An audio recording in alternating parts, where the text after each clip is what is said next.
Hello दोस्तों, आप सभी का अपने YouTube चैनल एसएस क्लासेस पे स्वागत है। तो चलिए आज अपने परसेंटेज की जो सेकंड क्लास है वो पढ़ेंगे। सबसे पहले जो कल किया उसको थोड़ा सा रिवाइज करेंगे, फिर अपने आगे क्वेश्चन पे चलेंगे। तो सबसे पहले अपनी बात करते हैं कि जो भी आपको मैंने कल पढ़ाया है आज उसको मैं थोड़े से एग्जाम्पल्स लेके आपको समझाऊंगा कि अपने ये चीज़ें करते क्यों हैं, है ना। आपको ये थोड़ा सा पता होना चाहिए कि अपने जो भी चीज़ें कर रहे हैं ये क्यों कर रहे हैं। 100 को 25% लाभ हो रहा है, 125 लिख रहे हैं 100 की जगह, या कमी हो रही है तो 75 लिख रहे हैं, क्यों ये ऐसी चीज़ें कर रहे हैं। तो आपको अपने अपने बेसिक एग्जाम्पल लेंगे जो अपने घरों में होते हैं, तो उससे आपको पता अंदाज़ा हो जाएगा कि हाँ ये चीज़ अपने करते भी हैं और इसको इसमें क्वेश्चन करने से क्या मतलब अपने को उससे रिलेशन बनेगा। ठीक है ना। आप डेली यूज करते हो लेकिन फिर भी आपको ये चीज़ें नहीं पता होती, मैं उसको कनेक्ट करके करवाऊंगा तो आपको ज़्यादा समझ में आएगा। आप बोलोगे सर ये तो ऐसे ही कन्फ्यूजन हो रही इतने टाइम, अब अपने को बढ़िया तरीके से समझ में आएगा। चलिए क्लास को स्टार्ट करते हैं। तो सबसे पहले अपने बेसिक पे चलते हैं। सबसे पहले क्वेश्चन करने से पहले अपने जो कल किया है उसको थोड़ा सा रिवाइज करते हैं। चलिए दोस्तों, साथ साथ में आप इसका आंसर बताते चलना कि सर इसका आंसर ये आएगा और इसको कैसे अपने चेंज करेंगे। सबसे पहले मैं आपसे बात करूंगा कि अपने कल इसको पढ़ा था क्या, कि परसेंटेज को अपने किस में चेंज किया था दोस्तों, फ्रैक्शन में चेंज किया। ठीक है। और फ्रैक्शन को फिर वापस किस में चेंज किया था, परसेंटेज में चेंज किया था। परसेंटेज की वैल्यू क्या होती है, 1/100। जो भी अपने प्रतिशत में चेंज करते हैं तो 100% से गुणा करते हैं, या फिर इसकी जगह ये लिख सकते हैं कि 100/100 से गुणा करते हैं, है ना। ऊपर से मान लो इसकी गुणा में है 1/100, तो 1/100 की जगह प्रतिशत लगा देते हैं। ये बात सभी को समझ में आ गई होगी। तो ये छोटी छोटी बातें मैंने कल आपको बताई थी। अब अपने थोड़ा सा आगे बढ़ते हैं। तो आपको जैसे मान लो मैंने बोल दिया 20%, 10% या 17%, या मैंने बोल दिया 84%। ठीक है। अब इनको अपने को फ्रैक्शन में चेंज करना है, कैसे करोगे, 20/100। ठीक है। क्या आएगा दोस्तों, 1/5। इसका क्या आएगा, 10/100। कल करवाया ना ऐसा, तो 1/10 आएगा। अब यहाँ क्या आएगा, 17/100। देखो कुछ भी नहीं कट रहा तो ये 17/100 रह जाएगा, समझ गए। इसमें देखो 84 अपॉन क्या आएगा, 100। इसका मतलब 100 में से 84। देखो जब भी मैंने लिखा कि ये 20% है, इसका मतलब हो गया कि आपके पास आप ये मानोगे 100 रुपये। 100 क्यों मानोगे, क्योंकि 20/100 इसको हल करेंगे तो नीचे क्या आएगा, 100। तो अपनी बेस वैल्यू ओरिजिनल नंबर या ओरिजिनल वैल्यू क्या होती है, 100 होती है। क्यों, जो नीचे आती है वही लेनी है। इसमें 100 आ रही है तो 100 के अकॉर्डिंग कितना है, 20 है। अगर मैं इसको सोल्व कर लूंगा कितना आएगा, 1/5। तो मेरा ओरिजिनल नंबर कितना मानूंगा मैं, 5। इसके अकॉर्डिंग ये वैल्यू कितनी है, 1। बात समझ में आई ना। जैसे मान लो मैंने बोल दिया ये ए है और ये बी है। मैंने बोला बी के पास ए का 20% धन है, इसका मतलब ए के पास जितना धन है उसका 20% है। तो ए का धन अपने कितना मान सकते हैं, यहां से आप कहोगे सर 100 मान लो, किसका, जिससे तुलना कर रहे हैं। आपको ध्यान रखनी है दोस्तों बात क्या, कि तुलना जिससे करनी होती है वो नीचे आता है, जिससे तुलना, ये चीज देखनी है। तुलना किससे हो रही है, जिससे तुलना करनी हो वो नीचे आएगा। नीचे क्या आएगा दोस्तों, जिससे तुलना करनी है। किससे कर रहे हो, देखो 20% है तो 20/100, तो ये नीचे वाली वैल्यू किसकी होगी, ए की, है ना। अब ये किसकी वैल्यू होगी, तो ए का 20% किसका है, बी का। तो 100 कितने, ए की वैल्यू कितनी है, 100। 100 का 20% निकालोगे तो कितना आएगा, 20। ठीक है ना। तो आसान होता है ये कैलकुलेशन करना, इसलिए अपने ये 100 ले लेते हैं। ठीक है। वैसे ही परसेंटेज का मतलब क्या होता है, 1/100। तो इसकी वैल्यू आ गई 20। अगर मैं बोलता एक बी के पास ए से 20% अधिक धन है, 20% क्या लिख दिया मैंने, अधिक धन है, ये लिखा 20% धन है ए का, तो ये 100 का 20% 20 आ गया। दूसरी लैंग्वेज बनेगी दोस्तों, ए से 20% अधिक है, प्लस लगा दिया मैंने, मतलब ए के पास 100 है तो 100 से 20% अधिक, या तो ऐसे निकालो 100 का 20% निकाला आपने, कितना, 20 आया। मतलब ए से 100, तो ए से 100 तो है ही और इससे 20 अधिक है तो ये 120 हो जाएगा। या आप डायरेक्ट इसको ऐसे निकालो, 100 है वो 100% की वैल्यू है, 120% निकालो, क्यों 20% ज़्यादा कुछ है, ये 100 से 100 कट गया तो क्या आ जाएगा 120 आ गया। अगर 20% क्या क्या हो कम हो तो कैसे आएगी, तो दोस्तों 100 में से 20 अपने माइनस कर देंगे तो ये आ जाएगा 80। ये तीन ही प्रकार की लैंग्वेज बनेगी, आपके तीनों के तीनों मतलब क्वेश्चन हो जाएंगे। ठीक है दोस्तों, तो चलिए नेक्स्ट पॉइंट करवाता हूँ मैं आपको इसको एग्जाम्पल लेके। जैसे मैंने बोला अमन की सैलरी रोहित से 20% कम है। ठीक है, क्वेश्चन नंबर 1 बनेगा। अब देखो किससे तुलना हो रही है, देखो अमन की सैलरी है वो किससे कम है, रोहित से। ये देखो से लगा इसके साथ, किससे कम है, रोहित से। तुलना किससे हो रही है, रोहित। तो यहां अपने रेशियो बनाएंगे अमन और रोहित। तो किससे तुलना हो रही है, रोहित। तो रोहित को कितना मानेंगे अपने 100। तो 20% रोहित से 20% कम है, इसका मतलब इसको 80 कर दो, बस इसका रेशियो बन जाएगा। इसको काट दो, तो ये आ जाएगा 4, ये आ जाएगा 5। अगर वो रखना है तो वो रख लो। ठीक है, दूसरा क्वेश्चन, अगर मैं बोलूं अमन की सैलरी रोहित की सैलरी से 20% अधिक है। ठीक है, अधिक को मैंने ऊपर की तरफ कर दिया और कम को अपने ऐसे दर्शा सकते हैं नीचे की ओर, मतलब कमी को। तो रोहित और अमन के बीच में रेशियो क्या बनेगा, आप बोलो सर इसको 100 मानेंगे। किससे तुलना हो रही है, रोहित की सैलरी से। ठीक है, कितनी है 100 है, तो इससे 20% अधिक है तो इसकी 120 हो जाएगी। बस बात समझ आई क्या। अब आपने ये चीज़ देखी हो, एक क्वेश्चन और करवाता हूँ फिर इसका आपको बेसिक बताता हूँ कि ये ऐसे अपने क्यों करते हैं। ये लिखेगा अमन की सैलरी रोहित की सैलरी का 20% है। तो अमन और रोहित का रेशियो क्या बनेगा, रोहित की सैलरी का देखो तुलना किससे हो रही है, का या से आए, इसका मतलब तुलना हो रही है। देखो ठीक है ना, ये देखो इसमें से आ रहा है, इसमें सैलरी से 20% कम है, देखो से आ रहा है। इसमें देखो का आ रहा है, का 20%, किसकी सैलरी का, रोहित की सैलरी का। तो इसकी 100 है तो इसकी कितनी हो जाएगी, 20 हो जाएगी, क्योंकि इसमें कम या ज़्यादा नहीं बोला। तो जो वैल्यू है वो इसका 100 का 20% निकाल दिया। रोहित की सैलरी 100 मानी, इसका 20% आप इससे निकाल दो। तो इसको सॉल्व किया तो कितना आया 20। तो 3 प्रकार के सवाल बनते हैं, तीनों के तीनों मैंने आपके सामने लिख दिए। अब देखो दोस्तों, आप बोलोगे सर अपने ये ऐसे कैसे कर रहे हैं। देखो ये दोस्तों क्या है, एक तुलना है। क्या है, तुलना। अब कुछ जैसे मान लो आप है, एक तो आप हो और एक आपके क्या है यहाँ पे फादर है। ठीक है, आपकी उम्र मान लो 25 ईयर है। ओके, आपके फादर की एज है 50 साल, आपसे डबल है मान लो। ठीक है, आप अपने पिता से कितने छोटे हैं या बड़े हैं, आप ऐसे बोल सकते हो कि मैं अपने पिता से 25 वर्ष छोटा हूं। तुलना होगी ना एक। दूसरा क्या बोल सकते हो, दूसरा मेरे पिता मेरे से 25 साल बड़े हैं, दो होगी ना तुलना। तीसरा क्या हो सकता है, तीसरा कुछ नहीं, दो तुलना होगी। तो ये तुलना है दोस्तों। अगर आप अपनी मोम के साथ या माता के साथ तुलना करोगे, उनकी एज मान लो 45 है। ठीक है, अब देखो इसके अकॉर्डिंग देखो इनका 25 का डिफरेंस आ रहा है, इसके अकॉर्डिंग कितना आ रहा है, ये देखो 20 का डिफरेंस आ रहा है। अब इस 20 साल को मैं दो तरीके से बोल सकती हूँ, यहाँ पर 25 साल को मैंने दो तरीके से बोला था कि मेरे पापा मेरे से 25 वर्ष बड़े हैं और मैं मेरे फादर से 25 वर्ष छोटा हूँ, दोनों एक ही बात है। सोच के देखो, इसको पढ़ो, इसको पढ़ोगे तो आप बोलोगे मेरी माता मेरे से 20 वर्ष बड़ी है। अगर आपके अकॉर्डिंग पढ़ोगे कि मैं मेरी माता से 20 साल क्या हूँ, छोटा हूँ, तो माइनस हो जाएगा। बात समझ में आई ना। तो ये होती है दोस्तों तुलना, और ये भी चीजें है तुलना दर्शाती है एक व्यक्ति की दूसरे व्यक्ति के साथ। अब आपने अमन के साथ रोहित की तुलना कर ली। अब रोहित की सैलरी इसके अकॉर्डिंग 100-80 इसका रेशो बन गया। ठीक है, क्या रोहित की सैलरी मान लो कोई तीसरा पर्सन है, सुरेश है, उसके साथ तुलना करोगे तो क्या यही रेशो आएगा, नहीं आएगा। और अमन की सैलरी का उस तीसरे पर्सन के साथ तुलना करो तो क्या यही रेशो आएगा, नहीं आएगा, अलग अलग आएगा ना। ये देखो जैसे इसके अपनी माता के साथ तुलना की तो अलग आ रहा है, पिता के साथ तुलना की तो अलग आ रहा है।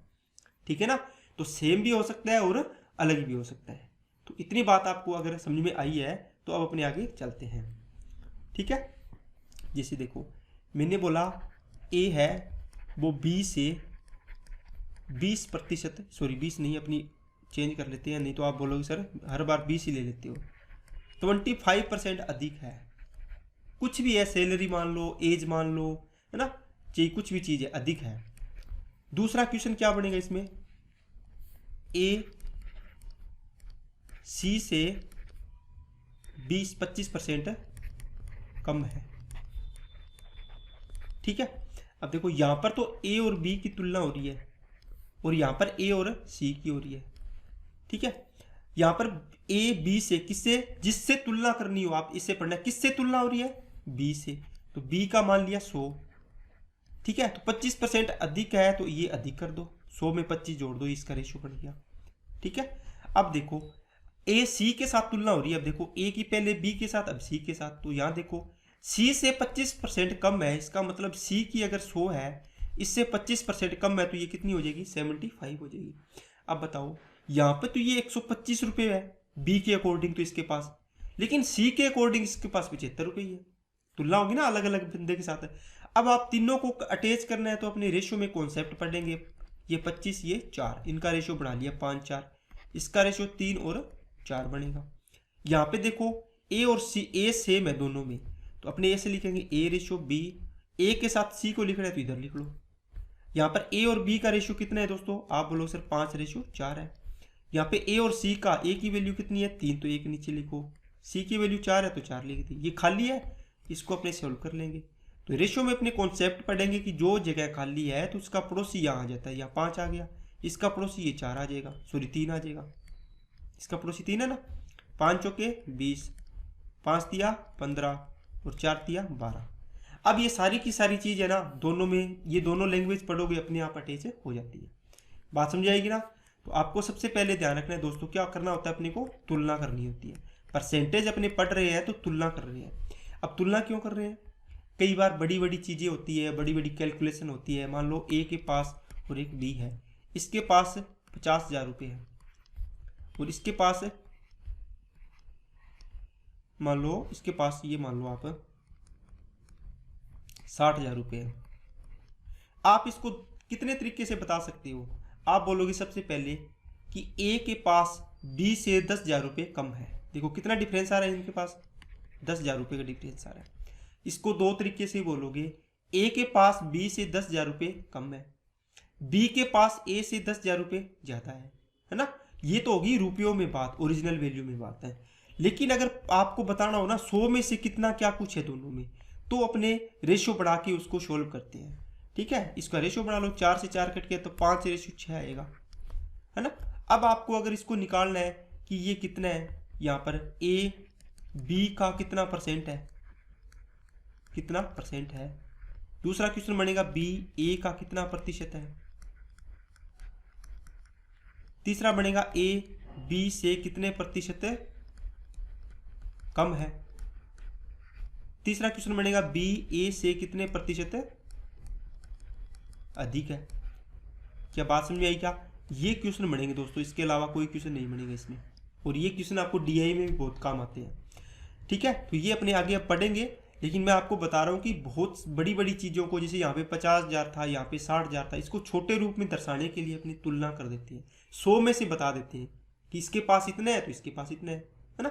एक बंदे के पास 100 रुपये है तो एक के पास 70 है, पता चल जाएगा हाँ कितना डिफरेंस आ रहा है। एक व्यक्ति के पास 100 रुपये है और दूसरे व्यक्ति के पास मान लो 5 रुपये है, तो आप बोलो सर बहुत डिफरेंस है उसमें, तो कितना डिफरेंस है ना, 95% का, परसेंट नहीं 95 का डिफरेंस है। वो परसेंटेज अपने देख लें किसके अकॉर्डिंग कुछ है, वो अलग अलग आएगा। बात समझ आई क्या। अब अगर आपको बोल दे कि एक व्यक्ति के पास तो 10 करोड़ है, एक के पास 1 करोड़ है, तो आप देख लो चलो 9 करोड़ का अंतर आ गया। लेकिन उसको 100 के अकॉर्डिंग दर्शाना हो कि एक के पास 100 रुपये तो दूसरे के पास कितने, तो अपने परसेंटेज निकालते हैं। समझ में आएगी ना बात। ठीक है, चलिए अब अपने चलते हैं छोटे छोटे क्वेश्चनों पे, फिर अपने इसकी बातें करेंगे। चलिए, तो आपको सबसे पहले देखो, मैंने बोला आपको प्रतिशत में चेंज करना है। प्रतिशत में चेंज करने के लिए आपको क्या करना होगा, जो भी आपको पूछा है जिसका परसेंटेज बटे जिससे तुलना करनी है, जिससे तुलना, तो मैंने बोला ना जिससे तुलना करनी होती है वो नीचे आता है, और गुणा में प्रतिशत में बदलने के लिए 100% बस। अब देखो जिसका परसेंटेज निकालना है। देखो 200 ग्राम 4 किलो का कितना परसेंट है। ये 200 ग्राम था दोस्तों। मैं एक दो सवाल आपको अच्छे तरीके से आराम से समझाता हूँ, फिर अपने आराम से करते जाएंगे। 4 किलो का, तो सबसे पहले आपको ध्यान रखनी है दोस्तों, इनकी मात्रक सेम होनी चाहिए, पहला पॉइंट। क्योंकि कई बार बच्चे गलत कर देते हैं। अगर इसको मैं सीधा कर दूंगा 200/4 और गुणा में 100, देखो कितना आएगा 50, तो ये आ गया दोस्तों 5000। इसके साथ परसेंटेज लगेगा ना, 5000 परसेंटेज। लेकिन ये चीज़ गलत है। अब देखना आंसर क्या आएगा अपना। देखो ये 200 ग्राम है, तो इसको भी ग्राम में बदलो, तो 1 किलो में 1000 ग्राम, तो 4 किलो में 4000 ग्राम हो जाएगा। देखो मात्रक सेम होगी ना, सेम मात्रक में अपने को लगाना है। देखो इसने पूछा है 200 ग्राम 4000 ग्राम का, किसका 4000 ग्राम का। वो किससे तुलना कर रहे हो, इससे तुलना कर रहे हो 4000 ग्राम से। तो जिससे तुलना करनी होती है नीचे आएगा, ऊपर क्या आएगा, जिसका निकालना हो। को किसका निकालना है 200 ग्राम, तो ये 200 ग्राम आ गया।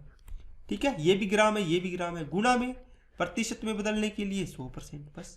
अब इसको काटो, 200 से काटोगे 2 जीरो कट गया और 2 कट गया और 0 आ गया जी। इसको काटोगे तो ये आ गया 5, तो ये आ गया दोस्तों 5% है। अब इसका मतलब देखो, आपको देखा, आपने देखा कि ये 200 ग्राम है, ठीक है, और ये 4000 ग्राम है। लेकिन अगर इसको मैं 100% में दिखाऊंगा तो ये इसका मतलब ये 100% है ना, तो इसमें से ये 5% है। अब आपको पता चल गया कितना डिफरेंस आ रहा है, देखो, है ना। छोटे रूप में दर्शाने के लिए ये एक ओरिजिनल वैल्यू को ना लेके अपने नॉर्मल वैल्यू दिखानी हो 100 के अकॉर्डिंग, तो अपने दिखाती कि 100 में से कितना है दोस्तों 5 है। आई क्या बात समझ में। चलिए नेक्स्ट क्वेश्चन पे चलते हैं। चलिए अब इसको भी पढ़िए ध्यान से। क्या दिया हुआ है, 40 पैसा 5 रुपए का कितना प्रतिशत होगा। देखो किसका पूछा है 40 पैसे का, जिसका पूछा है ऊपर आएगा। किसका 5 रुपए का, बताओ 5 रुपए आएगा क्या, नहीं आएगा। क्या आएगा 500 पैसे आएंगे, 500 पैसे, क्योंकि ऊपर पैसे दिए हुए हैं। तो ये पैसे, ये 500 पैसे इंटू में प्रतिशत में चेंज करना है। अब देखो यहाँ पे आपको बताता हूँ, जिसे 40/100, इसका अगर फ्रैक्शन बनाना होता तो अपने काट लेते, तो 2/5 आ जाता फ्रैक्शन। तो ये फ्रैक्शन है, लेकिन आपको फ्रैक्शन रूप नहीं पूछा। इसने क्या पूछा है दोस्तों, इसने आपको प्रतिशत रूप पूछा है। तो प्रतिशत के लिए अपने फ्रैक्शन को चेंज करते हैं तो गुणा में क्या लगाते थे, आप बोलो सर 100% का गुणा करते थे, तो इसीलिए अपने यहाँ 100% का गुणा कर देंगे। तो 0 से 0, 5 से काटा 8, तो ये आ गया दोस्तों 8%। इसका मतलब जो चीज़ आप 40 पैसे दिखा रहे हो, कितने में से 500 पैसों में से, है ना। यही चीज़ आप ऐसे दर्शा सकते हो कितना, कि ये अगर 100% होती है वैल्यू, टोटल वैल्यू है ना ये, तो 100 में से ये कितनी है, ये 8% है। मतलब 100 में से 8 की वैल्यू है ये। जितना ये 500 में से 40 ग्राम है ना, 40 पैसे, उतना ही 100 में से 8% के बराबर है। तो इनका रेशियो क्या होगा, ये 40 है कितने में से, 500 में से। तो आपको पूछेगा 100 में से ये कितना है, तो आप बोलोगे सर ये 8 है, आपने 8 निकाल लिया। ठीक है ना, ये चीज़ आपने रेशियो चलता रहेगा। चलिए नेक्स्ट पे, 120 मीटर 3 किलोमीटर का कितना है। देखो 120 मीटर है, ये मीटर में है, नीचे क्या आएगा 3 किलोमीटर, तो कितना आ जाएगा दोस्तों 3000 मीटर आ जाएगा। 100 में से बताना है, 100% में चेंज कर दो। क्या आएगा 2 जीरो से 2 जीरो, 1 जीरो से 1 जीरो, 3 चौके 12, तो मतलब आ गया दोस्तों 4%। ठीक है, तो मतलब 3000 मीटर में से जो था कितना 120 मीटर ओनली। ठीक है, वही चीज क्या है 100 में से कितना है 4 ना, 100 में से कितना है 4। अगर 100 में से 4 रुपए दिखा रहे तो वो इसके बराबर है। समझ में आ गई क्या बात सभी को। चलिए नेक्स्ट पे, तो अब आपके पास चावल चीनी वाले सवाल आगे हैं। अब अपने सबसे पहले इसका थोड़ा सा एग्जाम्पल देखते हैं, बेसिक देखते हैं, फिर अपने इसको क्वेश्चन को करेंगे। दोस्तों आपने एक चीज़ देखी होगी, आप चावल लाने जाते हो, ठीक है, आलू लाने जाते हो, या कोई भी ऐसी चीज़ है जो किलो में क्वांटिटी में हो या कैसे हो ना, तोल के लाते हो, तो आप ये पूछते हो कि क्या रेट है जाते। दुकानदार को क्या पूछते हो कि बताओ सर आलू क्या रेट है, चावल क्या रेट है, चीनी क्या रेट है, तो वो आपको बोलता है 40 रुपये। आप बोलते हो 40 रुपये, चलो 5 किलो कर दो। आप बोलते हो 40 रुपये 5 किलो कर दो, तो कितने रुपए की हो जाएगी। आप हिसाब लगा लेते हो ये चीज़ का, लेकिन आपको अगर क्वेश्चन में करना हो तो आपको दिक्कत आती है। वो 40 रुपये नहीं बोलता, वो पूरा बोलना चाहिए उसको 40 रुपये प्रति किलो। इसका मतलब क्या हुआ, 1 किलो की वैल्यू कितनी है दोस्तों 40 रुपये, तो 5 किलो की कितनी हो जाएगी 200 रुपये। तो ये आ गया आपका प्राइस। ये क्या आ गया दोस्तों आपकी क्वांटिटी है ना, या कंजप्शन। तो ये क्या आ जाएगा आपका एक्सपेंडिचर, ये आपका कितना खर्चा लगेगा। तो आप बोलोगे सर अब से हम ये ध्यान रखेंगे P इंटू सी बराबर क्या होता है एक्सपेंडिचर, है ना। अगर ये चीज मेरे पास है तो मैं कैसे भी सवाल कर सकता हूं। क्या बात समझ में आ गई क्या सभी को? ओके। तो अब जैसे आपने बहुत सारी चीज देखी होगी, रुपए प्रति किलो, है ना, आपने देखा रुपए प्रति लीटर, रुपए प्रति वस्तु, ठीक है, रुपए प्रति कुछ भी चीज यहाँ पे लिख देगा, रुपए प्रति आ गया, जैसे मान लो लीटर आ गया ना, आयतन आ गया, रुपए प्रति जो भी चीज है आर्टिकल आ जाएगा, ये प्रत्येक वस्तु हो गया। इसका मतलब एक इसी को चीज को लिखने का दूसरा तरीका क्या है, 1 किलो की वैल्यू का रुपए में दिया हुआ है। जैसे मान लो इसने बोला था ना 40 रुपये, इसने बोल दिया मान लो 35 रुपये, इसने बोल दिया 20 रुपये, इसने कुछ भी बोल दिया, चलो तो 1 लीटर की वैल्यू कितनी होगी इसमें 35 रुपये, इसमें कितनी है 40 रुपये, इसमें कितनी होगी, एक वस्तु की वैल्यू कितनी होगी 20 रुपये, है ना। या 20 रुपये प्रति पेन ये बोल देगा, मान लो ये आपको बोल दे 10 रुपये प्रति पेन, आप ये लिख सकते हो एक पेन की कीमत कितनी है 10 रुपये। अब ये बात समझिए क्या। अब इसी चीज को शॉर्ट रूप में लिखने का तरीका ये है, बस इसी में कंफ्यूजन हो जाते हैं बच्चे कि इसमें सर ये मतलब कंफ्यूज होती है कि ये क्या है, लेकिन आपको इसमें डरना नहीं है। बस ये आपको ध्यान देना कि आप जो चीजें डेली करते हो ना, यही चीज आप इसमें ट्यूशन में लगानी है। जैसे मान लो आपको बोल दिया 5 रुपये का एक पेन है, ये ऐसे बोल दें, या 5 रुपये प्रति पेन है, तो 10 पेन कितने रुपए के आएंगे बताओ। 5 रुपये प्रति पेन है, ठीक है, एक पेन का, तो 10 पेन कितने के आएंगे, देखो पेन तो कितने के आएंगे 50 रुपये के। देखो ये पेन आया है नीचे, तो यहाँ पे पेन की संख्या आएगी। देखो यहाँ पे किलो आया है, तो यहाँ पे किलो में क्वांटिटी आएगी गुणा में इसके, इतने किलो दे दो। लीटर में आया है तो इतने लीटर में आएगी। वस्तु आई है तो इतनी वस्तु ले आओगे। पेन आया तो गुणा में पेन आएगा, और गुणा में अगर व्यक्ति आया तो गुणा में व्यक्ति आएगा, है ना। गुणा में महिला आई है तो गुणा में महिला आएगी। बात समझ गए ना सभी। तो ये चीज आपको ध्यान रखनी है। तो आज से अपने ये चीज पढ़ेंगे, प्राइस इंटू कंजप्शन, ठीक है, इक्वल टू क्या आएगा दोस्तों खर्चा, कि टोटल कितना खर्चा लगेगा, ठीक है। अब अपने चलते हैं चावल चीनी वाले सवालों पर। क्या बोलते हैं, चावल की कीमत 20% बढ़ जाती है, चावल की खपत को कितना प्रतिशत घटाया जाए कि खर्च में कोई भी परिवर्तन न हो। अब दोस्तों जो आपको मैंने P into C equal to E पढ़ाया था, ठीक है, इसमें आपको कितने भी तरीके से आप सवाल बना सकते हो। अगर आपको ये एक भी याद है ना, तो आपको और कुछ चीज याद करने की जरूरत नहीं होगी। क्यों, इसी में आप वैल्यू रखते जाओगे, आपकी वैल्यू आती जाएगी। अब मैं यहाँ पर आपको बोलूँ कि P की वैल्यू निकालो, तो आप बोलोगे सर ये तो आप बकवास कर रहे हो, देखो क्या कर रहे हो, E बटे सी हो जाएगा गुणा में। अगर मेरे को C की वैल्यू निकालनी है तो ये P नीचे चला जाएगा, है ना। इसका रेशियो निकालना है तो C का, तो बताओ क्या इससे नहीं निकाल सकते क्या सोल्व करके। तो अगर ये चीज याद करनी है तो याद कर लो, नहीं तो इसी से ये चीजें बन जाएगी। मैं ये नहीं कहूंगा कि आप ये भी अलग से याद करो। बात समझिए क्या। आपको जब बोल दे कि देखो खर्च अपरिवर्तित रहना है, मतलब कॉन्स्टेंट रहना है, मतलब 100 रुपये यहाँ खर्च है तो 100 ही यहाँ है। जब रेशियो निकालते हैं तो ये चीजें कट जाती है। कैसे कटेगी वो अभी मैं बताता हूँ आपको। देखो इसको करने के दो मैं तरीके आपको मेन बताता हूँ, उसी तरीके से आपको करना है, आपका एक लाइन में आंसर आ जाएगा। सबसे पहला तरीका इसमें लगाएंगे दोस्तों यही, क्या, देखो चावल की कीमत बढ़ी है, इसमें क्या बढ़ा है प्राइस कीमत, तो ये P है। तो आपको देखो 20% बढ़ी है, इसका मतलब पहले 100 था तो अब 20% बढ़ गया, तो कितना हो गया 120 हो गया। ये आ गया प्राइस। इनटू में क्या आता है कंजप्शन। चावल की खपत पहले मान लो 100 है नीचे, अब कितनी है पता नहीं, ये तो निकालनी है आपको, कितना प्रतिशत घटाया जाए, ठीक है।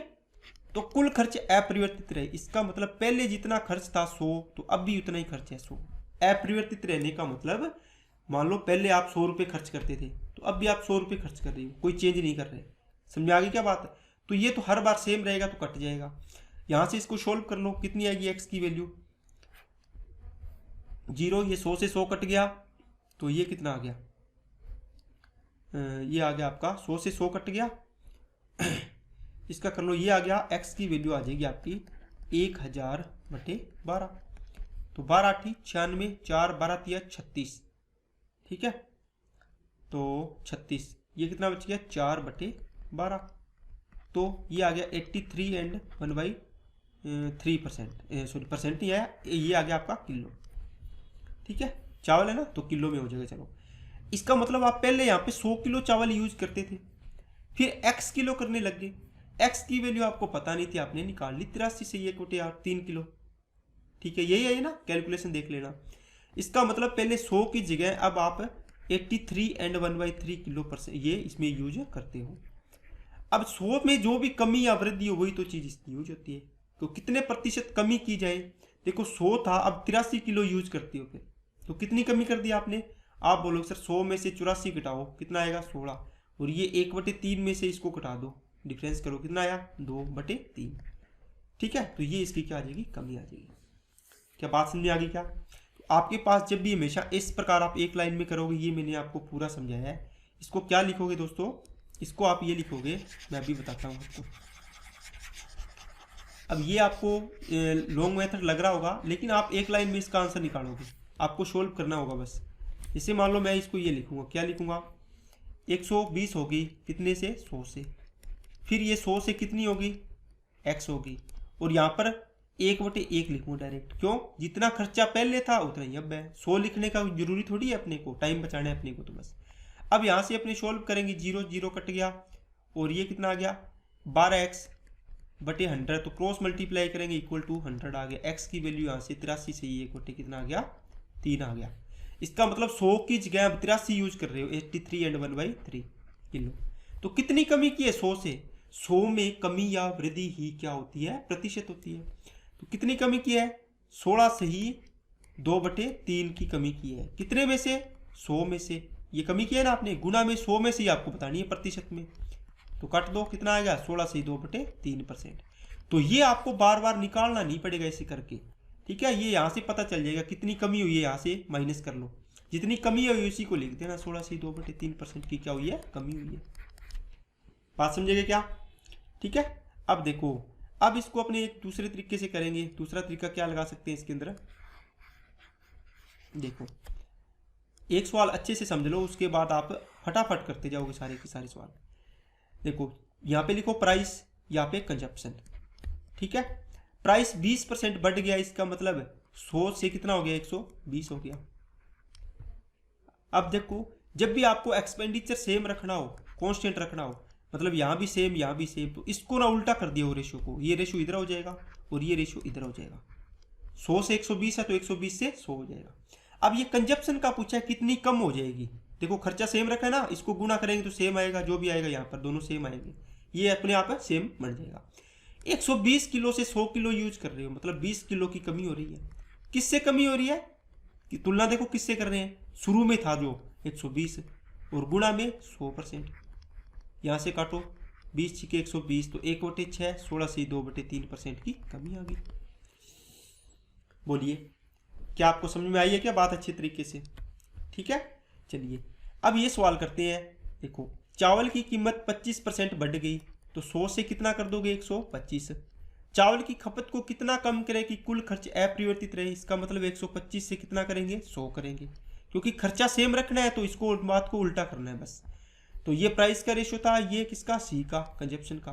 तो 125 से 100 होगी तो कितने की कमी हुई है, 25 की। किससे कमी हुई है, जो इनिशियल हो, ये शुरुआती है, प्रारंभिक, इनिशियल, ओल्ड लिख लो या इनिशियल लिख लो, ये न्यू है। तो 100 पहले 125 किलो यूज करते थे, अब 100 किलो कर रहे हो, तो कितने प्रतिशत की कमी होगी। देखो वैसे तो 25 की कमी हुई है ना, लेकिन इसने प्रतिशत में पूछा है, तो प्रतिशत किसके अकॉर्डिंग निकलेगा इस बार, इसके अकॉर्डिंग। 125 से कमी हुई है तो गुना में क्या आ जाएगा, 100 में से बताओ कितनी हुई है, 25 5 125, 5 से काटा 20, तो ये आ गया 20%। क्या आ गई, कमी आ गई दोस्तों। आइए क्या बात समझ में। अगर इसको अपने दूसरे तरीके से करेंगे, 100 से कितनी होगी 125, और ये 100 से x किलोग्राम यूज कर रहा है, और यहाँ पर 1/1 लिखो, 100/100 लिखो, 5/5 लिखो, 10/10 लिखो, क्यों, चाहे कुछ भी लिखो, आना सेम ही है ये चीजें। बात समझ आ गई ना, क्योंकि खर्चा क्या है, पहले 100 था तो अब भी 100 है। इसका मतलब मैं नीचे लिख रहा हूँ ओल्ड वैल्यू, ऊपर लिख रहा हूँ न्यू वैल्यू, इस प्रकार याद रख लो आप। ठीक है, और फॉर्मूला मैं यूज कर रहा हूँ, ये देखो P × C = E। आई क्या बात समझे। इसको काट दो, 25 5 125, 25 चौका 100, 5 से काटा 20, तो एक्स की वैल्यू देखो क्रॉस मल्टीप्लाई करके 80 कितनी आएगी, 80 आएगी। इसका मतलब पहले 100 किलो यूज कर रहा था, अब कितना हो रहा है, एक्स की वैल्यू 80 आ रही है, तो 100 से 80 हो गया, कितनी कमी हुई है, आप बोलोगे सर 20 किलो की। और 100 से कमी होना ही क्या होता है, 20% होता है, तो परसेंट लगा दो। अगर आप इसको लगाओगे 100 किलो यूज करता था, अब 80 कर रहा है, कितने की कमी हुई, 20 की। किससे कमी हुई है, 100 से, तो 100 नीचे आएगा, और 100 में से ही बताना है तो ये तो आ गया, वही चीज़ आ जाएगी। इसलिए अपने बार बार इसको सोल्व नहीं करेंगे, लेकिन मैं आपको समझाने के लिए चीज़ें बता रहा हूँ। ठीक है दोस्तों, चलिए नेक्स्ट पे। अब ये क्वेश्चन है, ये टाइप चेंज हो गया। इसमें क्या है, पिछली बार में ये आपको पूछा था कुल खर्च पर क्या प्रभाव पड़ेगा, अब की बात इसका पूछा है, P into C equal to E. अब पहले ये पूछा था, अब ये पूछा है आपको, ये दोनों चीज़ें दी हुई है। चावल के मूल्य में 20% वृद्धि, तो इसको 1/5 लिख लो। ठीक है, वृद्धि हुई है तो 5 की चीज़ कितने में बेचेगी, 6 में, इसका रेट हो गया प्राइस। कंजप्शन क्या होगी, 10% कम होगी, 1/10। तो 10 की चीज़ में 1 की कमी होगी, तो कितने किलो यूज करते हैं, अब 9 किलो। अब इनको गुणा करेंगे तो किसका वैल्यू आएगा, एक्सपेंडिचर, ये 50 और ये 9 छिके 54। अब बताओ, ये ओल्ड वैल्यू है और ये न्यू वैल्यू है। तो पहले 50 रुपये खर्चा लगता था, अब कितना लगता है, 54 रुपये, 54। कितने रुपए ज़्यादा लगते हैं, 4 रुपये। किससे ज़्यादा लग रहे हैं, 50 से। किससे तुलना करनी होती है, जो पहले आपका क्या खर्चा था उससे तुलना करनी होती है, गुना में 100%। 50 दुआ 100, तो 4 दूनी 8, तो आपका खर्चा कितना बढ़ गया दोस्तों, 8% बढ़ गया। आई क्या बात समझे, चलिए नेक्स्ट पे। अब ये सवाल सेम है, 10 से कितना हो जाएगा, 13 हो जाएगा, क्योंकि इसको अपने फ्रैक्शन लिखेंगे तो 3/10। 100 से 130 भी लिख सकते हो, फिर 0 से 0 कट जाएगी। 20% की कमी होगी तो 1/5 आएगा ना फ्रैक्शन, याद आ रही है कि जो चीज़ें मैंने बताई है। तो 5 से कितनी हो जाएगी, इसकी 4। अब इनका गुणा कर दो, 50 और 13 चौके 52। देखो खर्चा 50 रुपये से 52 रुपये हो गया। पहले आप 50 रुपये भी खर्चा करते थे, लेकिन अब कितना हो गया, 52। मतलब कितने रुपए बढ़ा, 2 रुपयों में। लेकिन परसेंटेज में निकाल लिया तो अपने को तुलना करनी होती है कि किससे बढ़ा है ये। तो पहले कितना था, 50 से बढ़ा है, 50 से 52 हुआ है ना, आपको पता तो होना चाहिए किससे हुआ है। गुणा में 100%, 50 दुआ 100, तो 2 दुआ 4, इसका मतलब 4% खर्चा बढ़ गया। अगर दूसरे तरीके से करोगे तो 100 से कितना हो गया, 130 हो गया। देखो प्राइस, गुणा में क्या आता है, इसकी खपत है। तो 100 थी तो अब कितनी होगी, 80। अब आपको पहले मान लो 100 रुपये खर्चा था, तो अब कितना हो गया, ये आपको निकालना है, ई लिख दो बस। तो इसको काटो, 00 से 00 कट गई, 100 से ये 100 काट दो, 13 8 104। इसका मतलब ये खर्चा आ गया आपका 104 रुपये। देखो 100 रुपये था, अब 104 रुपये खर्चा हो रहा है। इसका मतलब 100 से कितना बढ़ा है, 4, तो ये 4% हो गया। आई ना बात समझिए, एक लाइन में आपका आंसर आएगा। चलिए नेक्स्ट पे देखो, अब की बार आपको P into C equal to E है। इसमें आपको ये दे दिया, ये दे दिया, ये पूछा है, तो आप इसके लिए क्या कर सकते हो, यहाँ से आप इस प्रकार लगा सकते हो, E/P बनेगा सर, है ना। तो यहाँ पे कंजप्शन का रेशियो क्या बनेगा, खर्चा देखो क्या हो रहा है, इसका कीमत बढ़ी है इसकी कितनी, 20%। तो ये तो प्राइस की वैल्यू है, खर्चा कितना बटा है, 8%, तो ये E की वैल्यू है। तो ऊपर आना है E, नीचे आना है P, इसका मतलब नीचे प्राइस आना है। तो ओल्ड वैल्यू आएगी यहाँ पे आएगी न्यू वैल्यू। ठीक है, तो 8% बढ़ा, इसका मतलब 100 रुपये खर्चा था, तो अब कितना हो जाएगा, 108 रेशो में। नीचे क्या आना है दोस्तों, ये तो आ गया, ऊपर तो क्या आ रही है, ऊपर देखो क्या आ रहा है, खर्चा, एक्सपेंडिचर आ रहा है ना। तो मैंने एक्सपेंडिचर लिए है, देखो 8%, मतलब 8% को ऐसे लिखोगे, 100 बढ़ा है तो प्लस, तो 100 से कितना हो गया, 108 हो गया। 20% बढ़ जाती है कीमत, तो नीचे क्या आएगी, अगर 100 था तो अब 120 कर दो बस। अब इसको सोल्व कर लो, 100 से 100 कट गया, 12 नी में 108, 12 में 110, तो इसको क्रॉस मल्टीप्लाई करके हल करोगे तो 10 से 9, इसका मतलब 1 की कमी हुई है, किस पर, 10 पर, गुणा में 100%, तो 10% की क्या आ जाएगी, कमी आ जाएगी। क्या बात समझ आएगी सभी को। अगर इसको आप ऐसे करोगे कि सर यहाँ तो इसे करेंगे, 100 से इसका खर्चा कितना हो गया, प्राइस है 120। अब इसमें 100 से इसकी खपत कितनी है, पता नहीं। ठीक है, इसका खर्चा कितना बढ़ा है, 100 से 108 हो गया बस। अब इसको हल कर लो, आपका आंसर आ जाएगा। ठीक है, 12 में 110 और 12 से काटा 9, 10 से इसको काटो 10, x इक्वल टू आ गया 90। देखो 100 किलो यूज करता था, अब कितना कर रहा है 90, तो 100 से कितना हो गया 90, तो 100 से कम हुआ है तो 10 की क्या हो जाएगी कमी, तो 10% की क्या होगी दोस्तों कमी। 100 में जितना बढ़ेगा वो प्लस परसेंटेज आ जाएगा, मतलब 10 बढ़ा तो 10%, 20 बढ़ा तो 20, 25 बढ़ा तो 25। 100 से जितना कम होगा वो उतना परसेंटेज कर देगा, क्योंकि 100 में से ही कमी या वृद्धि होती है, वही क्या होती है प्रतिशत होती है, अपने 100 पर ही निकालते हैं। चलिए नेक्स्ट पे देखो, वस्तु की कीमत 50% बढ़ी, खर्चा 20% बढ़ा, इसके खपत पर कितना प्रभाव पड़ेगा। तो दोस्तों यहाँ पर सी लिखोगे, E/P आता है, आपको पता ही है E/P, ठीक है ना। इसी के अकॉर्डिंग अपने करेंगे, कंजप्शन का रेशियो डायरेक्ट बनाएंगे। तो खर्चा कितना बढ़ रहा है 20%, तो 100 से कितना हो जाएगा 120, ठीक है। नीचे क्या आएगा प्राइस कितना बढ़ा है 50%, तो 100 से कितना कर दो 150, इसका रेशियो बना दो, कट गया 0 से 0, 3 चौके 12, 3 पंजे 15, क्रॉस मल्टीप्लाई करोगे तो कितना आएगा 5:4। एक की कमी कितने पर 5 पर, गुणा में 100%, बस। तो इसका आ गया दोस्तों 20% की क्या होगी है कमी होगी है। क्या बातें समझ में आ रही है क्या। इसका सेकंड तरीका है वो आप खुद इसको कमेंट बॉक्स में कमेंट करना है इसका। चलिए नेक्स्ट पे, अच्छा क्वेश्चन भी नहीं है, चलिए। वस्तु की कीमत 10% से घट जाती है, एक व्यक्ति आरंभ में 45 किलोग्राम वस्तु खरीदता है, वह समान राशि में कितना किलोग्राम वस्तुएं खरीदेगा। दोस्तों सेम क्वेश्चन है, बस आपको घुमाया गया है। इसमें परसेंटेज वैल्यू दे दी, एक रियल वैल्यू दे दी, और ये आपको दे दिया समान राशि। इसका मतलब आपको खर्चा क्या रखना है, एक्सपेंडिचर है कॉन्स्टेंट रखना है, P/C = E होता है, तो ये कॉन्स्टेंट रखना है। तो बस आपको पता ही है क्या करोगे आप, कीमत 100 से 10% कम हुई है तो कितनी होगी 90। अब देखो व्यक्ति आरंभ में कितना, तो मैंने नीचे लिखा है ओल्ड वैल्यू और ऊपर क्या आएगा न्यू।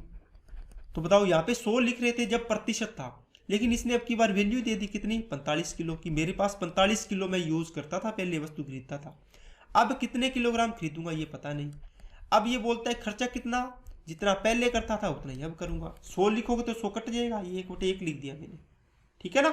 अब इसको सोल्व करो, 0 से 0, 9 पंजे 45, तो x की वैल्यू आ गई 10 पंजे 50, क्रॉस मल्टीप्लाई करके हल करोगे, ठीक है। अब इसने क्या पूछा है, तो कितने किलोग्राम खरीदेगा, तो कितने खरीदेगा, x की वैल्यू आ गई 50, तो मतलब 50 किलोग्राम वस्तुएं खरीदेगा। क्या बात समझ आई क्या। अगर आपको पूछेगा तो खपत में कितने प्रतिशत की वृद्धि हुई है, आप बोलोगे सर पहले 45 किलो यूज करता था, अब 50 किलो यूज करता है, कितने किलोग्राम बढ़ गई 5, किससे बढ़ी थी 45 से, और गुणा में क्या आएगा 100%, ठीक है। तो ये आ गया 9, तो 100/9 होता है, तो इसको आपको पता ही है कितना आता है दोस्तों 11 से 1/9% वृद्धि हो गई है, ठीक है ना। आपको ये पूछा था मैंने, ये परसेंटेज वाला भी आपको बता दिया, आई ना बात समझिए। चलिए नेक्स्ट पे, ये है दोस्तों 16 से 2/3% घट जाता है, और ये समान राशि में 12 किलोग्राम वस्तु खरीदता है, वस्तु की आरंभिक खपत ज्ञात कीजिए, ठीक है। तो आपको क्या दिया हुआ है 16 से 2/3% है। अगर मेरे पास 20% होता तो मैं 100 की जगह यहाँ सीधा लिख लेता कितना 120, वृद्धि हुई है तो, कमी हुई तो 80 लिख देता। लेकिन दोस्तों अब आपके पास क्या आ गया है, अब आपके पास फ्रैक्शन आ गया है, तो फ्रैक्शन के लिए आप क्या यूज करोगे। देखो जब भी फ्रैक्शन आए तो मैंने बोला है कि इसको सॉल्व करेंगे तो 1/6 आएगा, कमी हुई है तो माइनस। इसका मतलब इसने तो वैल्यू दे दी नीचे वाली, तो कि रियल वैल्यू कितनी थी पुरानी 6, अब 1 की कमी होगी तो अब कितनी होगी 5, मतलब 6 रुपये इसका कीमत थी, अब 1 रुपये कम होगी तो अब कितने रुपये कीमत है 5 रुपये कीमत है इसकी, है ना। तो ये आ गया प्राइस वाला, गुणा में कंजप्शन इक्वल टू में एक्सपेंडिचर। कहते हैं समान राशि 12 किलोग्राम वस्तुएं खरीदता है, अब खरीदता है ये 12 किलोग्राम, अब पूछ रहा है वस्तु की आरंभिक खपत कितनी थी, मतलब शुरुआत वाली, तो शुरुआत वाली तो आपको ज्ञात करनी है। यहाँ पर क्या आएगा समान राशि, तो 1/1 लिख दो, चाहिए 100/100 लिख दो, 6 दूनी 12, 5 दुआ 10, तो x की वैल्यू कितनी आ गई 10 किलो। इसका मतलब पहले 10 किलो वस्तुएं खरीदता था। क्या बात समझ में आई है कि सभी को, ठीक है क्या। चलिए, या आप इसको ऐसे कर सकते हो, 16 से 2/3% क्या दिया है दोस्तों, क्या दिया है इसका 1/6, मतलब जो भी प्राइस था वो 6 से कितना हो गया 5 हो गया, ये ओल्ड और ये न्यू हो गया। अब इसकी कॉस्ट कंजप्शन ये कितना हो जाएगा, तो आपको देखो खर्चा सेम रखना हो यहाँ पर, जितना खर्चा यहाँ पर आना है उतना ही खर्चा यहाँ पर, तो इसको उल्टा कर दिया करो, 5:6। ये देखो 6 5 30 आएगा, 6 5 30, तो खर्चा क्या हो गया, सेम कॉन्स्टेंट। अब यहाँ से देखो ये कहता है कि अब कितने खरीद रहे हैं, 12 किलो, लेकिन ये कह रहे हैं 6 पार्ट खरीद रहे हैं, तो 12 की वैल्यू कितनी, 6। ये बताओ शुरुआत में कितना खरीदता था, 5, तो 5 की वैल्यू निकाल दो, तो इसको काटो, 2 2 5 10, तो 10 किलो आंसर आ गया। ऐसे भी निकाल सकते हो आप। आ रही है क्या बातें समझ में? चलिए नेक्स्ट पे दोस्तों, अच्छे से समझते जाइए, अच्छे से बढ़िया से करते जाइए, आपको सारी की सारी चीज़ें इसमें समझ आती जाएगी, क्योंकि ये ऐसे सवाल मैं करवा रहा हूँ जो पेपर में आए हुए हैं। अगर आप ये सवाल भी करके चलेंगे तो आपका एक भी सवाल नहीं मतलब बचेगा, सारे के सारे सवाल आपके सोल्व हो जाएंगे। ठीक है, चलिए। चावल की कीमत 25% बढ़ गई, खर्चा 33 सही 1/3% बढ़ गया। यदि आदमी आरंभ में 60 किलो चावल खरीदता था तो अब चावल कितने खरीदता है? दोस्तों ये बोला है कि खर्चा बढ़ गया और ये क्या है, प्राइस, तो ये पी की वैल्यू हो गई, ये ई की वैल्यू होगी। आपको सी का रेशो निकालना है, तो सी का रेशो कैसे निकालोगे?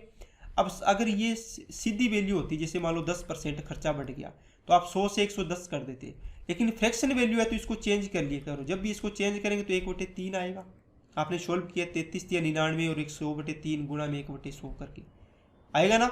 इसका मतलब 3 अगर रियल वैल्यू थी, अब अगर वृद्धि हुई है तो प्लस हो गया 1, तो कितनी हो जाएगी, 4। अब आपके पास ये 25% है, इसकी फ्रैक्शन बनानी है तो बढ़ा लो 1/4। वृद्धि हुई है तो 4 था, तो ये कितना हो जाएगा, अब 5 हो जाएगा। बस इसका क्रॉस मल्टीप्लाई करो, 5 दिया 15, 4 चौके 16, तो 1 की वृद्धि हुई है, 1 की वृद्धि हुई है ना। लेकिन आपको पूछा है आदमी आरंभ में 60 किलो यूज करता था, इसका मतलब 60, 15 की वैल्यू 60 किलो दी हुई है। आपको क्या पूछा है, अब कितने चावल यूज करता है, 16 पार्ट, तो ये कितने गुना है, 4 गुना, तो ये भी 4 गुना हो जाएगी, तो 16 चौके 64 किलो यूज करता है। ठीक है ना, सेम ही चीजें हैं। तो कितने किलो की वृद्धि हो गई, यहां से देखोगे, देखो 4 किलो हो गई। अगर यहाँ पे देखो 15 की वैल्यू 60, तो 1 की वैल्यू 4 किलो, यहाँ पर कितना बढ़ा है, 1, तो 1 की वैल्यू निकालनी थी, तो 1 की वैल्यू आ जाती 4 किलो की वृद्धि हो गई है। सारी चीजें आप निकाल सकते हो। चलिए दोस्तों नेक्स्ट पे, चावल का मूल्य 20% से घट जाता है, एक व्यक्ति 600 रुपये में 4 किलो चावल अधिक खरीद पाता है, तो ये क्वेश्चन आपको ज्ञात करने हैं। देखो दोस्तों, इसका बेसिक मैंने आपको बता दिया। अब आपको 600 रुपये इसने डिसाइड कर दिए पूरे, जिसे बोला था ना कॉन्स्टेंट है एक्सपेंडिचर। इसका मतलब मैंने बोला कि 100 रुपये यूज करता है तो बाद में भी 100 कर रहा था, अगर पहले 1 रुपया यूज कर रहा है तो बाद में भी यूज कर रहा है 1 रुपये, अगर 2 रुपये यूज कर रहा था पहले तो बाद में भी 2 रुपये। लेकिन अब इसने बोल दिया 600 रुपये पहले यूज करता था तो अब भी 600 करता है, तो ये कॉन्स्टेंट ही है, ये कट जाना, 1/1 लिख लेना चाहिए। ओके, तो यहाँ से मूल्य में क्या हुई है, कमी हुई है, कितनी, 20%, तो 1/5 आएगी, तो 5 से कितना हो गया, 4 हो गया। तो इसका कंजप्शन क्या आएगा, 4 से 5। उल्टा करेंगे ना, क्यों करेंगे उल्टा, क्योंकि इसका खर्चा सेम है। ठीक है ना, 20 5 चौके 20, 5 चौके 20 बन जाएगा। तो यहां से देखो एक 4 किलो चावल अधिक खरीद पाता है, बताओ यहां से कितना चावल अधिक खरीद रहा है, ये क्वांटिटी वाला है ये, इसलिए मैं इससे तुलना कर रहा हूं, इससे नहीं तुलना कर रहा, ये प्राइस है 4 किलो, तो कितने खरीद रहा है यहाँ पर ज्यादा, 1 की वैल्यू कितनी आ गई दोस्तों, 4 किलो। ठीक है, आपको पूछा क्या है, चावल का मूल्य प्रति किलोग्राम, चलो ये निकाल लेंगे। ठीक है, चावल का ये कौन सा मूल्य है, ओरिजिनल मूल्य निकालना है, चलो ये निकाल लेते हैं। सबसे पहले आपको ये निकालना पड़ेगा, 1 की वैल्यू 4 है तो 4 चौके 16 किलो यूज करता है, और ये 4 5 20 किलो यूज करता है। अब आपको पूछा है कि प्राइस, तो बताओ आपके पास 600 रुपये टोटल था, 600 रुपये में 16 किलो है तो इसका प्राइस आ जाएगा, ये देखो 100 रुपये, ये 16 किलो, तो रुपये प्रति किलो इसको कट करेंगे तो आ जाएगा, कितना आ जाएगा, 16 3 48, ठीक है, 12 16 8 128, 16 7 112, 8/16, तो 37.5 रुपये आ जाएगा लगभग, देख लेना, रुपये प्रति किलो।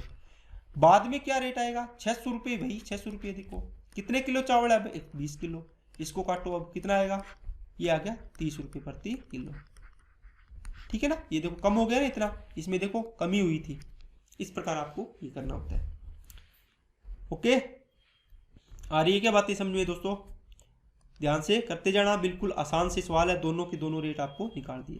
अब ये क्वेश्चन आपको कमेंट बॉक्स में कमेंट करना है, अच्छे से इसको क्वेश्चन को करना है, क्योंकि मैंने पीछे वाला क्वेश्चन आपको बढ़िया तरीके से समझा दिया कि कैसे इसको सोल्व करना है। देखो इसमें 1200 रुपये सेम है, 6 किलो चावल अधिक हो रहे हैं, तो कितने पार्ट की वैल्यू 6 किलो होगी, आपको किस किस की वैल्यू निकालनी है। चलिए नेक्स्ट पे, एक कलम की कीमत 20% से घटने पर एक व्यक्ति 1 रुपये में 4 कलम अधिक खरीद पाता है, तो 1 रुपये में वर्तमान में और आरंभ में कितना कलम उपलब्ध होगा। देखो दोस्तों, एक कलम की कीमत है, प्राइस है जो 20% से कम होगी, तो 5 से कितनी हो जाएगी 4।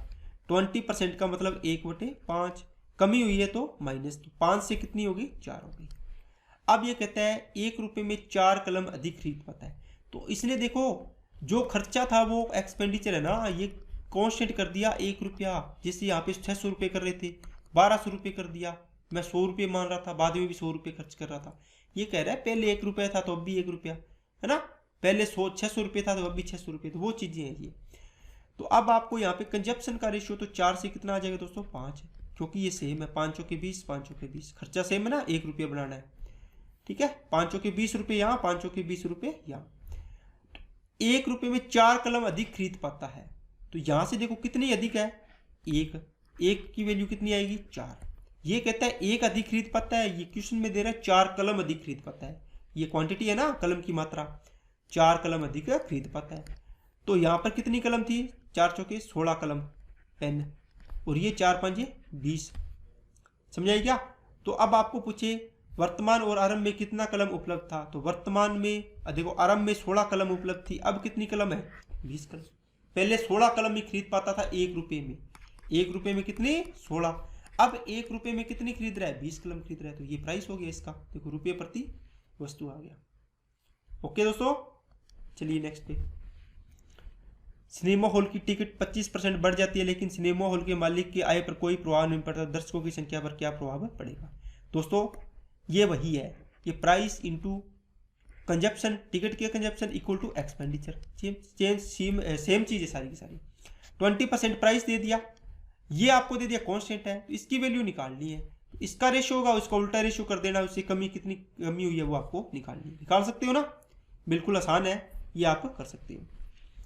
देखो दोस्तों, एक आयत की लंबाई को 25% बढ़ा दिया जाता है, लेकिन इसके क्षेत्रफल पर कोई प्रभाव नहीं पड़ा, तो चौड़ाई पर क्या प्रभाव पड़ेगा। L into B equal to होता है दोस्तों एरिया, लंबाई इंटू चौड़ाई इक्वल टू एरिया, तो ये दोनों चीज़ें सेम है उसी से, P into C equal to expenditure था, वही चीज़ है। तो लंबाई बढ़ रही है तो 100 से 125 हो गई, ठीक है। क्षेत्रफल पर क्या प्रभाव पड़ रहा है, कोई प्रभाव नहीं पड़ रहा, तो 100 का है तो 100 ही रहेगा, 1 है तो 1 ही रहेगा। इसकी चौड़ाई पर क्या प्रभाव पड़ेगा वो निकालनी है, बी लिख लो यहाँ पर चौड़ाई को, 25 5 125, 25 चौका 100, 5 से काटा, ठीक है, ये कट ही जाएगा, क्रॉस मल्टीप्लाई करेंगे तो बी की वैल्यू आ गई 80। इसका मतलब पहले अगर बी चौड़ाई 100 थी, देखो शुरुआत में, अब कितनी होगी 80 रहेगी, 100 से ये कितनी रहेगी 80, तो कितने की कमी होगी 20 की, तो 20% की क्या आ गई इसमें कमी आ गई। ये तो हो गया पहला तरीका।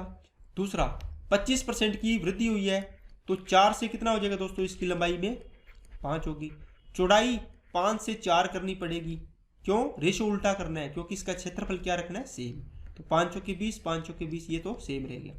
तो 5 से कितनी होगी चौड़ाई 4, तो 1 की कमी हुई है किससे 5 से, गुना में क्या आएगा 100 में से कितनी कमी हुई है, तो ये आ गई 20% है कमी। आ रही है क्या बातें समझ में दोस्तों। तो उम्मीद करता हूँ आपको अच्छे तरीके से ये चीज़ें क्लियर हो रही होगी। अब ये 11 से 1/9% है, इस प्रकार ये बड़ा है, इसको आपकी फ्रैक्शन वैल्यू आएगी 1/9, तो 9 की चीज़ है वो 10 में हो जाएगी, चीज़ नहीं दोस्तों, आपने यहाँ पे क्या दिया लंबाई, तो लंबाई है पहले 9 थी तो अब कितनी होगी 10, चौड़ाई आपको ज्ञात करनी है, क्षेत्रफल पर कोई प्रभाव नहीं पड़े, इसका मतलब 10 से रेशो कर दो 9, उल्टा कर देना है। यहाँ पे देखो कितनी कमी हो रही है 1 की, 10 से 9 हुआ, किस पर 10 से कमी हुई, तो 100 में से कितनी कमी हुई है, ये तो 10 पर 1 की कमी हुई है, तो 100 में से कितनी होगी 10% हो जाएगी, ये आ गई दोस्तों इसकी कमी आ गई। आ रही है ना बातें। इसी प्रकार आपको ये सवाल करते जाना है, क्योंकि ये सवाल काफ़ी परेशान करते हैं बच्चों को, ठीक है। तो चलो आज के लिए अपने देखते हैं, इतने ही रखते हैं, बाकी के ये सवाल बच्चे हैं मैं कल आपको करवाऊंगा जरूर, तो आप इसको ध्यान से पढ़ते रहना, और जो भी क्वेश्चन है इसको आपको कम से कम 2-2 3-3 बार कर लेना है। आपको क्वेश्चन देखो और उसका सोल्यूशन करो डायरेक्ट, तो आपकी इसमें स्पीड बढ़ेगी, जब भी इस प्रकार के क्वेश्चन आएंगे सिंपल तो आपको इसमें टाइम नहीं लगेगा, ठीक है। तो बाकी ये 20 नंबर क्वेश्चन है, इसका ऑप्शन आंसर आपको कमेंट बॉक्स में कमेंट करना है। अगर आपको समझ में आया तो अच्छी बात है, नहीं आया तो मैं कल बताऊंगा। देखते हैं आपको कितनी बातें समझ में आई हैं। और जो भी कोई क्लास से संबंधित डाउट हो तो आप कमेंट बॉक्स में लिख देना। ओके दोस्तों, तो तैयारी को अच्छे से करते रहना, क्योंकि रोज़ रोज़ आपको मेरे बोलने से कुछ नहीं होता, आपके अंदर जुनून होना चाहिए कि हम तैयारी कर रहे हैं तो तैयारी को ऐसे करें कि कभी मेरे नंबर कटे ना। ठीक है ना। तो आज के लिए इतना रखते हैं, बाकी अपने नेक्स्ट वीडियो मिलते हैं। Okay, thank you.